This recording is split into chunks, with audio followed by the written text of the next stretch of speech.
Hey, welcome to the podcast, Troy. Thanks, man. Thanks for having me. For anyone who doesn't know you, who do you say you are?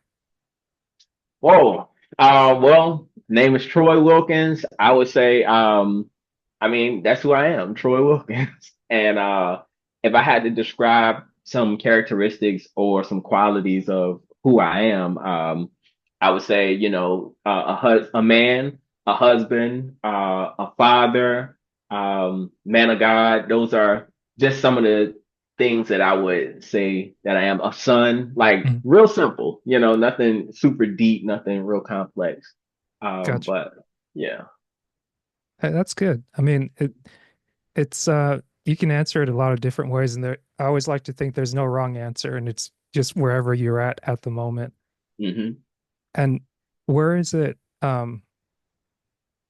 Tell me a little bit about your background. Like, where were you born, and where'd you grow up? Okay. So born and raised in Hampton Roads area, 757, in Virginia. So actually a small town called small city called Mm, Portsmouth, Virginia. mm, And many may be familiar with like the Virginia beaches and the Norfolk. But Portsmouth is in the Hampton Roads area. So born and raised in Portsmouth, Virginia. Lived there for almost all of my young adult child life until I was maybe old enough to go to college and ventured out to Virginia State University and came on back home to Portsmouth. So I still reside in the Hampton Roads area now, but mm. just don't currently live in Portsmouth. Gotcha. Actually live in Hampton now, about 10 minutes from Hampton University. Okay, cool. You like the area? I'm guessing being there for a while, or did you ever consider moving away and coming back? I love the area. The only thing that I don't like about the area is we don't have a professional sports team. Ooh. So, our teams are minor league. So we have like a team called the Norfolk Tides. We have it's a baseball team. We have a team called the Norfolk Admirals. That's Mm, a hockey team. But we don't have any professional pro sports teams in the area or in Virginia, mm. if I'm not mistaken. So that's the only downside of it. Gotcha. Well, that's one downside. The other downside is, I think because I've been here all my life, I'm pretty familiar with the area. So it's almost Mm, like, man, I go out and travel to different places and I'm like, we don't got this back home. mm, So I've definitely thought about venturing out, looking into North Carolina, fell in love with California. mm. My wife likes Georgia. So we've definitely talked about venturing out and seeing what's out there. Gotcha. It's pretty cool. It's funny. I was sitting here thinking Labor Day weekend, doing a little reminiscing and think back about like where I've been the last 10 years. And one thing I talk about it probably a lot of times, but the reason it kind of stood out to me, and before coming back to Georgia from the Midwest, I was up in around the Chicago area, a city called Plainfield. And I basically took a drive around Lake Michigan. I was like, oh, I could do this in like 4 or 5 days.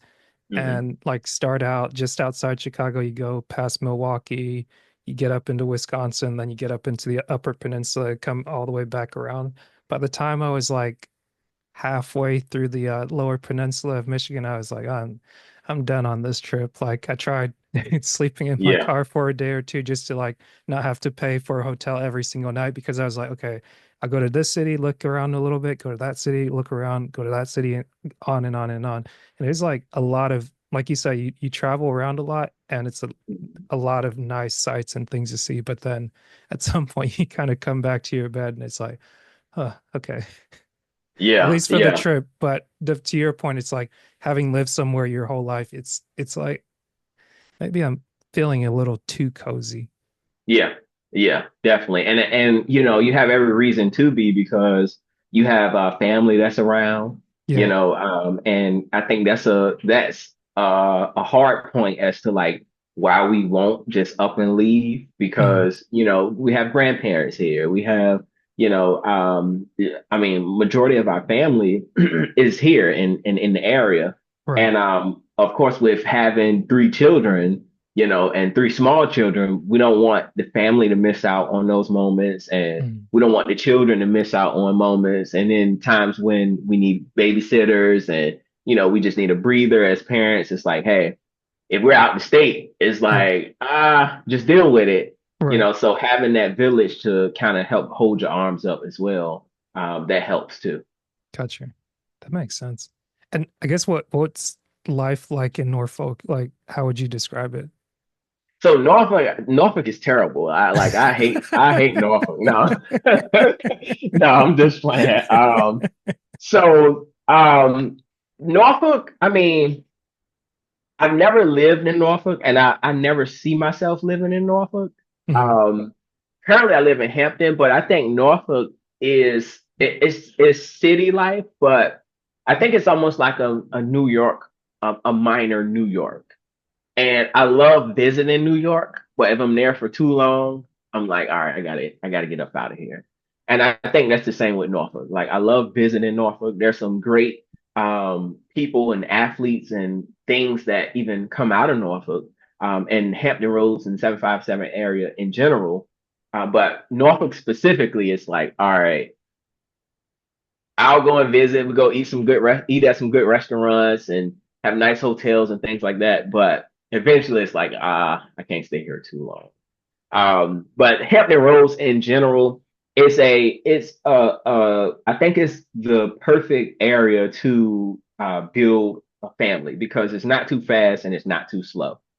So you get a perfect mixture of city life and if you're a little country, you get some country life in it mixed blend. You get a good blend of both. So it's not terrible. It's very balanced. It's a big military area, so you have military families coming in and out. It's not bad. It's not bad at all. On a scale of 1 through 10, I'll say maybe because I've been here all my life, 7.5. That's what Gotcha. I'll. Can you still Yeah, hear me okay? yeah. I can still hear you. Can you hear me? Gotcha. Yeah, I can. I Okay. just got a lot going on my end. But Yeah. so I guess given how things are there, was that something you thought about when you were younger? Like, hey, I'm gonna get married, have kids. Like, was that already in like kind of your life plan? Honestly, I never really had a life plan. And, I've been always the type that kind of just go with the flow and just adapt as things come. So growing up, I never really said, oh, I want to get married. I want to have a family. And I think what ended up happening was I had great examples around me, growing up. My father is a great example. He's just selling him and my stepmother just celebrated 30 years of marriage. My grandfather was married him before he passed. Him and my grandmother were married 60, almost 70 years of marriage. And that's on my dad's side. My grandmother on my mom's side was married. She's her and her husband celebrating almost 25, 30 years of marriage. So I say all of that to say I had really great examples around me of marriage. So I thought, that was just the norm subconsciously. Like, hey, this is the norm to have a family, to grow up and experience, that tightness of being married and the beauty in being married. So I think I attribute it to great examples of marriage that kind of were implanted in me subconsciously. And then as I got older, I'm like, hey, I desire, having family around for holidays and, just that knitness, if that's a word. Gotcha. Yeah, I follow you. That Yeah. that makes sense. So I guess just give me 1 second. I'll